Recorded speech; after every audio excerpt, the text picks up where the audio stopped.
So the other day I was thinking about failure and how different people react to it. It's a subject that I hold dear to my heart. I feel like it's a subject area where people don't necessarily talk about. And you've probably come across the odd character that they never seem to fail. Everything they seem to touch turns to gold. You think to yourself, why can't I be like that? And over time I've come to realize that without experiencing any type of failure, you cannot grow. And without failure, you're less resistant, and when adversity hits, you're less likely to handle that situation well.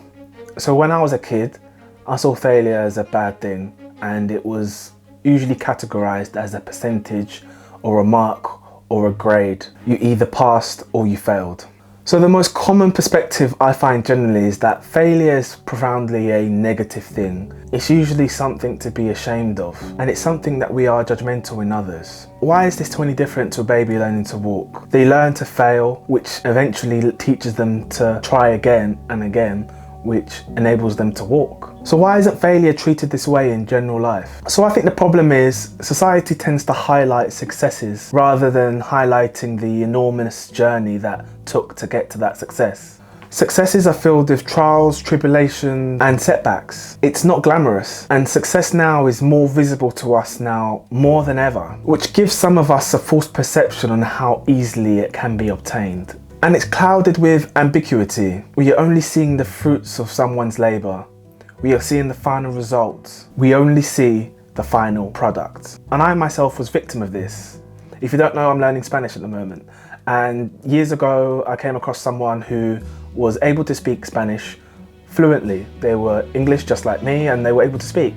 And I judged their success on just they were able to speak it. Maybe they had just tried a few times and they were just able to speak it. That didn't depict that their journey that they had taken to get to that stage. I now know that to get to that level, and it takes hours and years of dedication to get there. And I've realized it will be a lifelong journey, and I'm in love with the process. When I first started, I failed miserably. I thought it would be easy. There were times where I couldn't speak. There were times where I couldn't concentrate. And I failed many times on different projects. One being a business project that I started many years ago. I had put in so much time and effort. So I told all my extended peers, my friends, my family about this, all to come down to a moment of failure. How embarrassing it was, but it's something that taught me that I could learn from this process.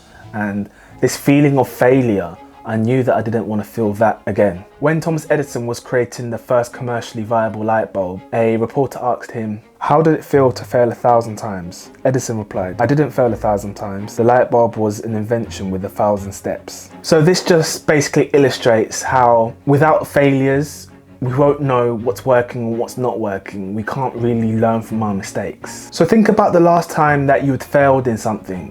Did you stop because you had failed, or did you fail because you stopped trying? So with all things that you're trying to achieve or going to go for, there's going to be an element of trial and error. Take this YouTube channel for example. When I first started, I couldn't really speak. Sometimes I think I still can't speak now. And sometimes I forget to turn on the mic, or I record a whole episode and then look back at myself, think to myself, I'm not making any sense, or I'm just not looking natural enough. This is duly part down to my perfectionism, but it does take some trial and error. But my goal here is to sort of share my thought, because I'm in love with self-productivity, and my ultimate goal is to build an audience, and that will take time. Failure is a funny beast. I used to fear it, I used to run from it, but now I try to tackle it head on, because the sooner I fail at something, I know that doesn't work, I can pivot, change my plan, and try something different. Book author John C. Maxwell says that you should fail early, fail often, but always fail forward. So don't personalize failure. If I've made it through the day and I haven't really failed at anything, essentially I haven't learned anything. So don't personalize failure. If you're not failing at something, you're probably not moving forward. And the other day I was listening to the Joe Rogan show, and he has a podcast, and he was talking about failure and his opinion on it. And what he said highly resonated with me. Our hardware. We just have to understand what the patterns are, and also have been there. You have to make mistakes. You've been there, you feel it, you understand what it is, and then you have that time to adjust. That's why losing in life is so important. Whether it's getting dumped, getting fired, losing a game, loss, those feelings where things didn't work out your way, that's important, because it lets you know this is the bad feeling that comes when it goes wrong, and you improve, and then it makes the good feelings of victory all the better. And I mean that, in a relative sense, like even getting good at something, forget about victory, like making a terrible book that gets rejected by every publisher and then writing a really good one and people accept it and you're like, I got better. Yes. Like that that's feeling. Interesting, yeah. Those feelings of failure are really critical for your motivation. And as I said before, I'd been there where I'd failed and I did not want to feel that failure again. And at the time, my perfectionism and trying to design the perfect scenario had hindered me, and it had hindered me until it was too late. But this failure gave me a base for me to work from. So don't be embarrassed or cover up, and try and give your failure a makeover. As it's easy to latch on to justification, why things didn't go your way. It was just one of you did everything you could. Studies show that people who worry about failure generally set vague goals, so nobody can actually pinpoint if they've achieved their goal or not. It's the same thing when you write a to-do list and get to the day and nothing's been done. Psychologists call this self-justification. It stops us agonizing over the decisions that we've made. However, it becomes a problem when it becomes mindless self-justification. I also wanted to highlight shortcuts to success and people trying to avoid failure. You often see on the internet or certain ads, certain hacks on how to get rich quick or how to lose weight fast. And what happens is when you take shortcuts, you cut out the process, you cut out the systems in place that you would automatically have built in.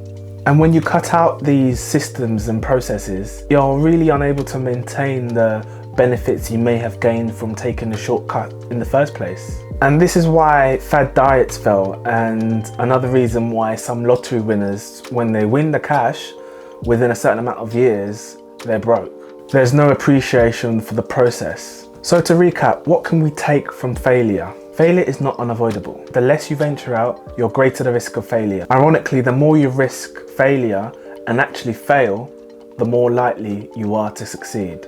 Murphy's Law states, if anything can go wrong, it will. Failure allows you to discover new paths. Sometimes making mistakes can be beneficial. Failure is not permanent. People too quick to judge isolate situations of failure to think that it's going to be a permanent thing. And they soon label themselves as failures. And the quicker you don't dwell in negativity, the quicker you can assess what's going wrong.